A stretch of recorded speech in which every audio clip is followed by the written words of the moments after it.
ഈ വിശുദ്ധൻ നമുക്ക് വേണ്ടി അനുഗ്രഹമായി മാറുമ്പോൾ നമ്മളിൽ എത്ര പേരാണ് ഈ ആത്മീയ ജീവിതത്തിൽ എന്നെ ഒത്തിരി പ്രേരിപ്പിച്ചതും പ്രചോദിപ്പിച്ചതും ഈ വിശുദ്ധന്റെ പിടിവാശിയാണ്. വിശ്വാസത്തോട് യാതൊരു ജീവിതത്തിൽ മാനസാന്തരം കൊണ്ടുവരണമെങ്കിൽ ആരാധിക്കുകയും ചെയ്യുന്നവൻ നുണ പറയുന്നവനാണെന്ന് വിശുദ്ധ ഗ്രന്ഥം സാക്ഷ്യപ്പെടുത്തുമ്പോൾ ഈ തിരുനാൾ നമ്മുടെ മുമ്പിൽ വെക്കുന്ന വലിയൊരു വെല്ലുവിളിയാണ്. നിനക്ക് മറ്റുള്ളവരുടെ മുമ്പിൽ ഒരു ദൈവമായി മാറുവാൻ സാധിക്കുമോ? ദൈവത്തെ സ്നേഹിക്കുന്നവന്, സഹോദരനെ സ്നേഹിക്കുന്നവന് മാത്രമാണ് ദൈവത്തിന്റെ മുഖം സ്വീകരിക്കുവാൻ സാധിക്കുക. സ്നേഹമെന്ന് ഈ വിശുദ്ധൻ നമ്മോട് ചോദിക്കുന്നുണ്ട്. ദൈവ സ്നേഹത്തെ പ്രതി മറ്റുള്ളവരോട് ക്ഷമിക്കുവാൻ നിനക്ക് സാധിക്കുന്നുണ്ടോ? ആമുഖത്തിൽ അഭിമന്യ പിതാവ് വളരെ ഹൃദയസ്പർശിയായ ഒരു കണ്ടുമുട്ടലിനെ കുറിച്ച് നമുക്ക് പറഞ്ഞു തരുന്നുണ്ട്. ബിഷപ്പിന്റെ മുമ്പിൽ മറ്റൊന്നും വലുതല്ല എന്ന് കണ്ടെത്തിക്കൊണ്ട് ഏസാവ് പറയുന്നു, നീ എന്റെ കടിഞ്ഞൂലവകാശം എടുത്തുകൊള്ളുക. വീണ്ടും അമ്മയോടിരിക്കുകയാണ്. സഹോദരൻ പറഞ്ഞു, എന്റെ വിശപ്പടക്കാൻ അല്പം പായസം എനിക്ക് താം. നമ്മുടെ ബലിയർപ്പണവും തിരുനാളും അനുഗ്രഹമാവുക. അതിനെ ഒന്നുമില്ലാത്തവനാക്കി മാറ്റിക്കൊണ്ട് ലാബാന്റെ അടുത്തേക്ക്, അമ്മാവന്റെ അടുത്തേക്ക് യാക്കോബ് പോകുമ്പോൾ മുകളിൽ നിൽക്കുന്ന ഏസാവ് നോക്കുമ്പോൾ താഴ്വരയിലൂടെ യാക്കോബ് കടന്നു വരുന്നുണ്ട്. വചനം പറയുന്നുണ്ട്, കാറ്റു പിടിച്ചതുപോലെ അവൻ ഓടിച്ചെന്ന് തന്റെ അനുജനെ കെട്ടിപ്പിടിച്ച് ചുംബിച്ച് പൊട്ടിക്കരയുമ്പോൾ അത്രയും നാള് തന്നോട് ദേഷ്യവും വെറുപ്പും ഉണ്ടാകുമെന്ന് വിചാരിച്ചുകൊണ്ട് സഹോദരനോട് ദേഷ്യത്തോടെ ഭയത്തോടെ പെരുമാറുവാൻ ആഗ്രഹിച്ചുകൊണ്ട് വന്ന യാക്കോബ് പറയുന്നുണ്ട്, ദൈവത്തിന്റെ മുഖം എന്നോണം നിന്റെ മുഖം ഞാനിതാ കാണുന്നു. സ്നേഹം നിറഞ്ഞവരെ, ക്ഷമിക്കുന്നവന്റെ മുഖം ദൈവത്തിന്റെ മുഖമാ. സ്നേഹിക്കുന്നവന്റെ മുഖം ദൈവത്തിന്റെ മുഖമാ. മറ്റുള്ളവരെ അംഗീകരിക്കുന്നവന്റെ മുഖം ദൈവത്തിന്റെ മുഖമാ. ഈ തിരുനാൾ നമ്മോട് പറയുന്നതും അത് തന്നെയാണ്. ദൈവത്തിന്റെ മുഖം ഒരു ദിവസം കളിച്ച് അവർ കടൽ തീരത്ത് കളിക്കുവാനായിട്ട് പോവുകയാണ്. കടൽ തീരത്ത് ഈ ഉപ്പുപാവയും തന്റെ കൂട്ടുകാരുമായി കളിക്കുമ്പോൾ കടല് വല്ലാതെ ഇതിനെ അങ്ങോട്ട് ആകർഷിക്കാൻ തുടങ്ങി. ഇത് കടലിന്റെ അരികിലേക്ക് ചെന്ന് കടൽ വെള്ളത്തോട് ചേർന്ന് നിൽക്കുവാൻ ശ്രമിക്കുമ്പോൾ കൂട്ടുകാരും അതിനെ സന്തോഷിപ്പിക്കുന്നു, ആകർഷിക്കുന്നു. അതിന്റെ വിരൽ സാവധാനം ആ കടൽ വെള്ളത്തിലൊന്ന് തൊട്ടു. അത്ഭുതം പോലെ അത് അലിഞ്ഞു പോയി. ഇറങ്ങി അതുമായി ലയിച്ചൊന്നായി. വിശുദ്ധ തോമാസ് ശ്ലീഹായും ഈ ഒരു ലയിച്ചു ചേരലിന്റെ അനുഭവത്തിലേക്ക് വന്നു. അതുകൊണ്ട് തന്നെ ലോകം മുഴുവൻ സാക്ഷ്യപ്പെടുത്തുന്ന വലിയ പ്രഘോഷണം തീരട്ടെ. എന്റെ കർത്താവിനെ കണ്ടുമുട്ടുവാൻ ഈ തിരുവനന്തപുരത്തിന്റെയും നടുവിൽ എന്റെ ദൈവത്തിന്റെ സ്വരം കേൾക്കുവാൻ എനിക്ക് സാധിക്കുന്നില്ലെങ്കിൽ കർത്താവിന്റെ ഹൃദയത്തെ തൊട്ടു നിൽക്കുന്ന കൊണ്ട് എന്റെ കുടുംബത്തിന് ശക്തിയായി മാറുന്ന ഈ പുണ്യവാന്യം കൊണ്ട് കൂട്ടുചേർത്തുകൊണ്ട് വിശുദ്ധൻ നമ്മോട് പറയുന്നുണ്ട്, നമുക്കും അവനോടൊപ്പം പോയി മരിക്കാം. യോഹന്നാന്റെ സുവിശേഷം 11:16 വിശുദ്ധൻ പ്രഖ്യാപിച്ചുവെങ്കിൽ യോഹന്നാന്റെ സുവിശേഷം 14-ാം അധ്യായം 3 മുതൽ 6 വരെ സ്വർഗത്തെ കുറിച്ചുള്ള വലിയ ദർശനത്തിന് വിശുദ്ധൻ വഴിയൊരുക്കുകയാണ്. കർത്താവേ, ജീവനും. വീണ്ടും യോഹന്നാന്റെ സുവിശേഷം 20-ാം അധ്യായം 28-ാം വചനത്തിൽ തന്റെ ആത്മനിർവൃതിയുടെ ദൈവവുമായി ലയിച്ചൊന്നാകുന്നതിന്റെ അനുഭവം പങ്കുവെച്ചുകൊണ്ട് കർത്താവിന്റെ മാറോട് ചേർന്ന് നിന്നുകൊണ്ട് ആ വിശുദ്ധൻ പ്രഖ്യാപിച്ചു, എന്റെ കർത്താവേ, എന്റെ ദൈവമേ. സ്നേഹം നിറഞ്ഞ നിമിഷം നമ്മൾ എത്തേണ്ടിടത്തെത്തി. നമ്മൾ കാണേണ്ടവനെ കണ്ടു. നമ്മൾ ഒന്നാകേണ്ട ദൈവവുമായി ഒന്നായി. ഈ തിരുനാൾ ആഘോഷം എനിക്ക് ആഘോഷത്തിൽ മാത്രമല്ല അനുഭവത്തിലേക്ക് എന്നെ കൈപിടിച്ചുയർത്തണമേ എന്നൊരു പ്രാർത്ഥന നമ്മുടെ ഹൃദയത്തിലുണ്ടാവട്ടെ. ഒരു നിമിഷം കണ്ണുകളടച്ച് കർത്താവിന്റെ കരുണയ്ക്ക് വേണ്ടി നമുക്ക് പ്രാർത്ഥിക്കാം. ഈ തിരുനാൾ ആഘോഷത്തിലൂടെ നമ്മൾ ഏതെല്ലാം ആവശ്യങ്ങൾ ഈ മഹാവിശുദ്ധന്റെ കരങ്ങളിലേക്ക് സമർപ്പിക്കുന്നു, ആ നിയോഗങ്ങളെല്ലാം ഒരു നിമിഷം കർത്താവിന്റെ കരങ്ങളിലേക്ക് സമർപ്പിക്കാം. കർത്താവിന്റെ ഹൃദയ സ്പന്ദനത്തെ തൊട്ടറിഞ്ഞ മഹാവിശുദ്ധൻ ചേർന്ന് നിന്നവർ ഈ തിരുനാൾ ആഘോഷിച്ചുകൊണ്ട് ദൈവത്തോട് ചെയ്യാൻ കൂടിയ പോകുകയില്ല. നമ്മുടെ കുടുംബങ്ങൾ വസിക്കുക, ഈ വിശുദ്ധന്റെ സ്വരമുയർന്ന പ്രദേശത്താണ് നമ്മൾ ആയിരിക്കുക. ഈ വിശുദ്ധ നമുക്ക് വേണ്ടി നന്മ ചെയ്തുകൊണ്ട് കടന്നുപോയ കൃപയുടെ അവസ്ഥയില്ല. നമുക്ക് പ്രാർത്ഥിക്കാം. ഹൃദയസ്പന്ദനം അനുഭവിച്ച് ജീവിക്കുവാൻ ഞങ്ങളെ ഓരോരുത്തരെയും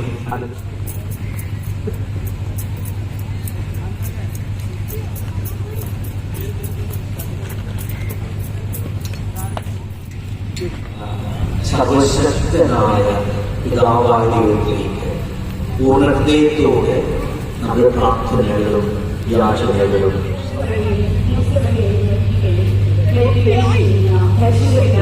ഫ്രാൻസിസ് മാർപ്പാപ്പയെയും ഇന്നത്തെ പരിശുദ്ധർക്ക് മുഖ്യധാരകത്വമായിരിക്കുന്ന കോട്ടയം രൂപത അപ്പോസ്തലിക് അലക്സാണ്ടറിനെയും ഈ പ്രഭാഷണമെല്ലാം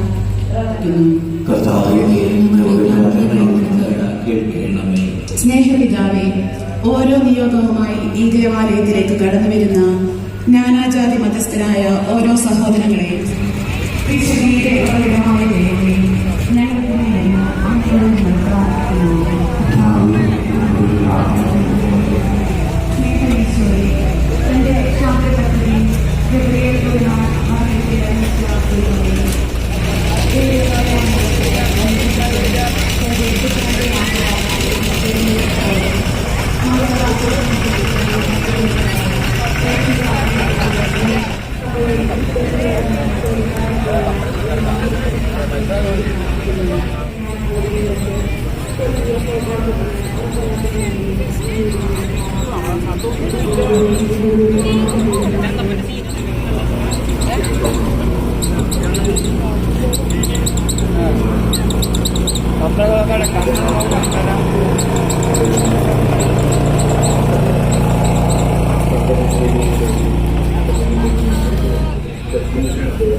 ഞങ്ങളുടെ ഭയവും ശക്തിയുമായ ദൈവം, അങ്ങേ സത്തയുടെ അത്യുനിർഭരമായ പ്രാർത്ഥനകൾ ശ്രദ്ധിക്കേണ്ടത്.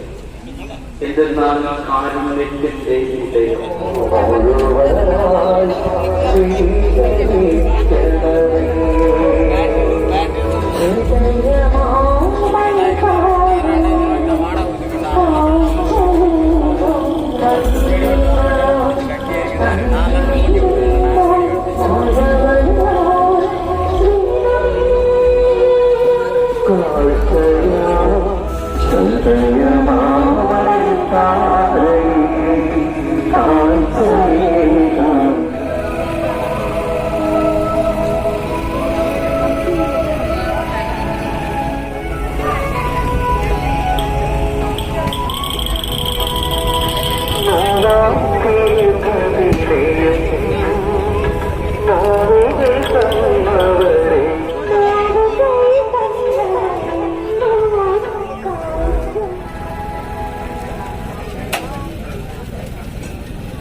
എന്തുകൊണ്ടെന്നാൽ അങ്ങേ പുത്രൻ ഞങ്ങളുടെ കർത്താവുമായ യേശു ക്രിസ്തുവൻ പരിശുദ്ധാത്മാവിന്റെ ശക്തിയാൽ പ്രവർത്തനത്താൽ അങ്ങ് പ്രപഞ്ചം ഉജ്ജീവിപ്പിക്കുകയും സൂര്യോദയം മുതൽ പത്തിന് അർപ്പിക്കപ്പെടേണ്ടത് ഞങ്ങൾ അപേക്ഷിക്കുന്നു. വിശുദ്ധീകരിക്കാനായി അങ്ങേക്ക് ഞങ്ങൾ കൊണ്ടുവന്നിരിക്കുന്ന ഈ തിരുവഴി കാഴ്ചകൾ അതേ ആത്മാവാൽ പവിത്രമാക്കാൻ ചണ്ടപ്പൊട്ടിയാലല്ലേ സ്വരം ഉണ്ടാവുള്ളൂ. ദിവരഹസ്യങ്ങൾ കൃതജ്ഞത പ്രകാശിപ്പിച്ചുകൊണ്ട് മുറിച്ച് തന്റെ ശിഷ്യന്മാർക്ക് കൊടുത്തുകൊണ്ട്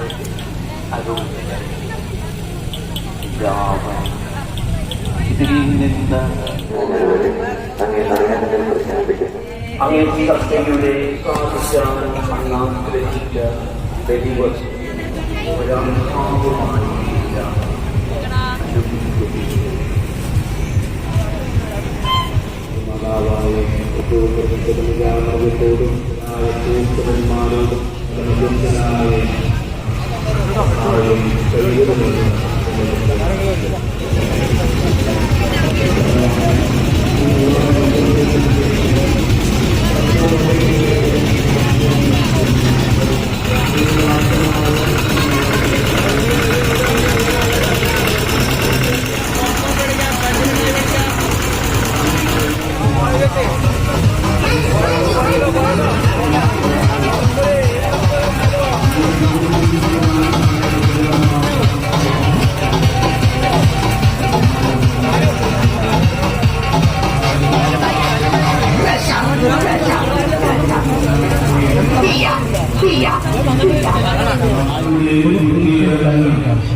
അങ്ങ് ലോകത്തിലേക്ക് സർവശക്തനായ ദൈവം പിതാവും രക്ഷാകരമായ രൂപവൽകൃതരായ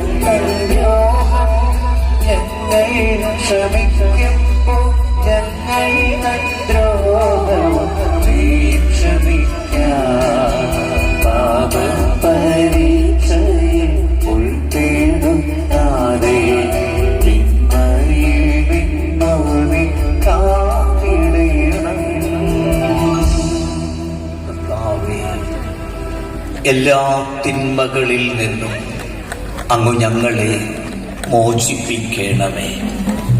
ഞങ്ങളുടെ ദിനങ്ങളിൽ സമാധാനം കനിവാർന്ന് നൽകണമേ.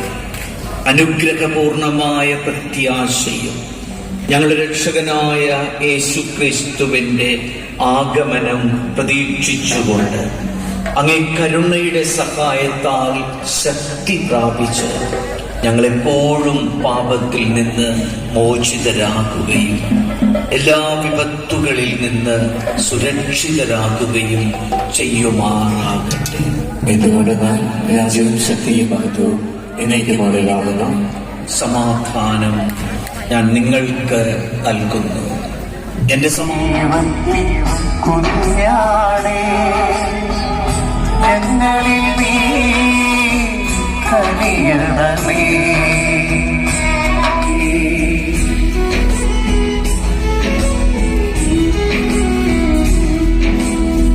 ലോകത്തിൻ പാപങ്ങൾ നീക്കിടും ദൈവം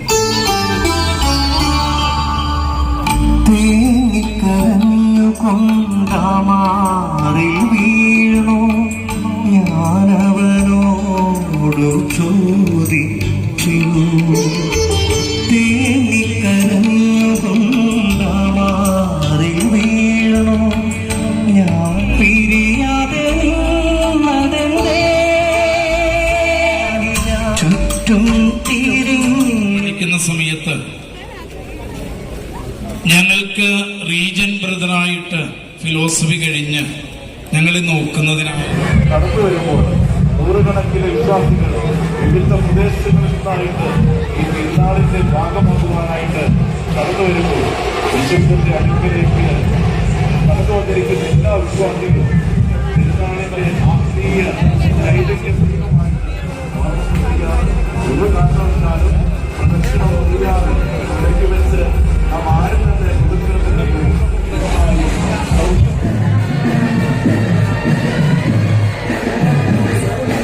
ക്രിസ്തുവിന്റെ ഊർജ്ജസ്വലനായ ശിഷ്യൻ എന്നറിയപ്പെടുന്ന ദിദിമോസ് എന്ന് വിളിക്കപ്പെടുന്ന ഈ നാടിന്റെ പുണ്യവാൻ തീവ്രമായ വിശ്വാസം എന്റെ കർത്താവേ എന്റെ ദൈവമേ എന്ന ഒറ്റ വിളിയാൽ പ്രഘോഷിച്ച വിളിച്ചാൽ വിളി കേൾക്കുന്ന വിശുദ്ധ തോമാസ് ശ്ലീഹായുടെ മണ്ണിലായിരിക്കുമ്പോൾ തിരുനാളിന്റെ വേസ്പര ദിനമായ ഇന്ന് കടന്നു വന്നിരിക്കുന്ന എല്ലാ വിശ്വാസികളും മനസ്സ് നിറയെ വിശ്വാസത്തോടെ ഒരു നിയോഗത്തെ ചേർത്ത് വെച്ചുകൊണ്ട് ഈ പ്രദക്ഷിണത്തിൽ പ്രാർത്ഥന